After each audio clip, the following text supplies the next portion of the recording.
Hello and welcome to another Fallacy Friday. I appreciate you joining me today. Who do we got up?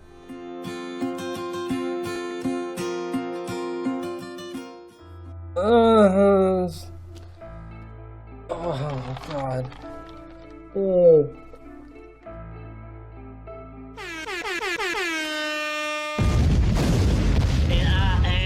Godless engineer, a conscious pioneer, a logic general, a reason brigadier. More bullshit from the pulpit. Meet me in the comment section and you get schooled, bitch. The Godless engineer. We know that the builder existed because the building's there. Buildings don't build themselves. The same simple principle, logic, applies to paintings and painters. When you look at a painting, you know there was a painter because you know that paintings don't paint themselves. It's impossible for a painting to paint itself or a building to build itself. So the building is proof there's a builder and the painting is proof there's a painter. And creation is proof there's a creator. You cannot have a creation or nature without a maker. You say, oh yeah, but you're talking about life. We're talking about life. We're talking about evolution, not inanimate objects like buildings and paintings. Well, did you know mountains are inanimate? So is the sun, the moon, the stars, rivers, clouds, the oceans. Most of what surrounds us is inanimate. All right, Ray. Thank you so much for providing us with that information. I've actually covered the argument design before on this channel. If you would like to go and see me tackle State of Daniel on the argument from design, I have that video linked down here and also as well as somewhere up here, probably in the cards. That way. Yeah, that way. But for brevity's sake, I do want to kind of go over the argument from design really quick. And basically what this boils down to is a false analogy fallacy. You know, he goes on to say that there are no natural processes that would be able to make our Earth, that would be able to make all of the things that we see here, but he's wrong. We're discovering new things every single day. Just because we don't have a full working scientific theory, that scientific theory, you know, if you don't know that term, look it up. Scientific theory. A scientific theory is a well-substantiated explanation of some aspect of the natural world that is acquired through the scientific method and repeatedly tested and confirmed through observation and experimentation via a 3-second Google search. A general theory, typically used in place of a scientific theory either by idiots, the uninformed, or blatant liars that just want to misrepresent something like evolution to make it look like it was just pulled out of Darwin's beautiful, tight ass.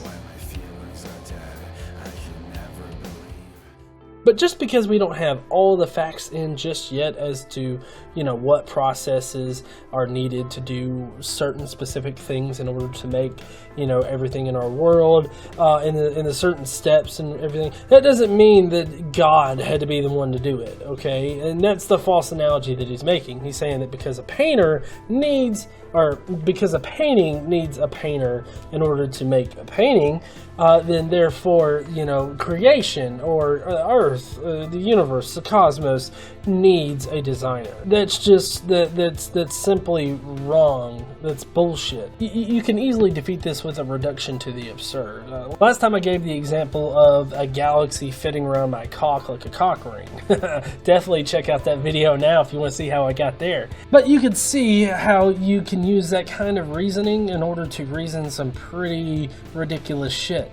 And that's really how you combat this kind of argument, is you do a reduction to the absurd. He's neglecting a lot of different attributes about our world versus painter painting. He's neglecting a lot of shit in those two things. So, you know, whereas the painting doesn't have any natural processes in order to make it exist, our world does have a lot of different natural processes that do indeed happen. Typically impossible for it to make itself. So the atheist then defaults to who made God. He really doesn't want to know. It's an explanation point.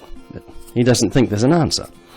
But there is an answer. Everything material had to have a maker because it's material.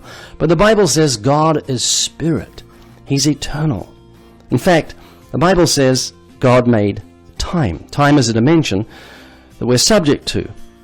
And because we're in time, logic demands everything had a beginning and an ending. But God dwells outside of the dimension of time, and that's what we'll pass into when we die, into the dimension in which God is in, eternity. And thus is the moving of the goalposts. That's what he did right there. This is a classic example. Last week's Vigilant Christian example was a little vague and was only barely, attributed or connected. But this is so clear-cut, a moving the goalpost example. God exists out of time? Really? That's how you're going to argue with, well, who made God? God exists out of time. So therefore nobody made God. Nobody had to. He just exists out of time. I don't know what the fuck you want me to say. It's such a bullshit answer. All you're doing is you're moving the constraints of God. You're moving God into the gaps.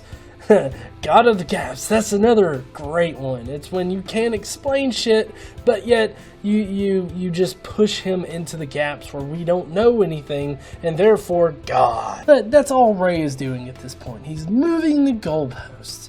He's moving the goalposts of what defines God and into the realm of where we can't touch him.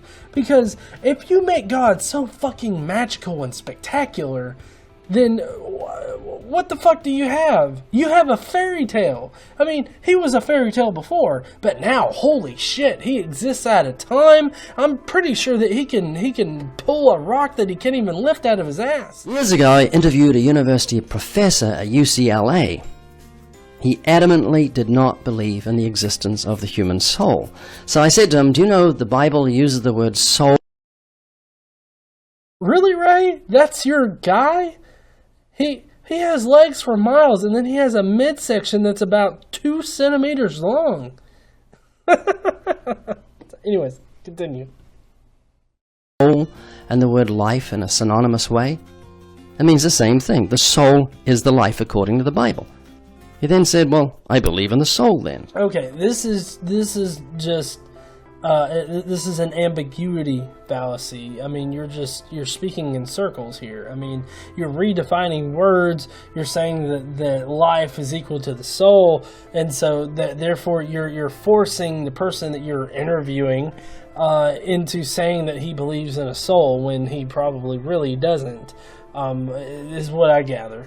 Now, that's just a shitty move there, Ray. You, on the fly, redefining words in order to make them say what you want them to say is just a fucking shitty-ass move on your part. I don't think that I should really expect more out of you. You're kind of a shitty person in general. You may not realize it, but when you're a little child, you were the same person you are now. Even though you've grown to an adult, you are the same soul. All that's happened is you've gained experience and you've gained knowledge.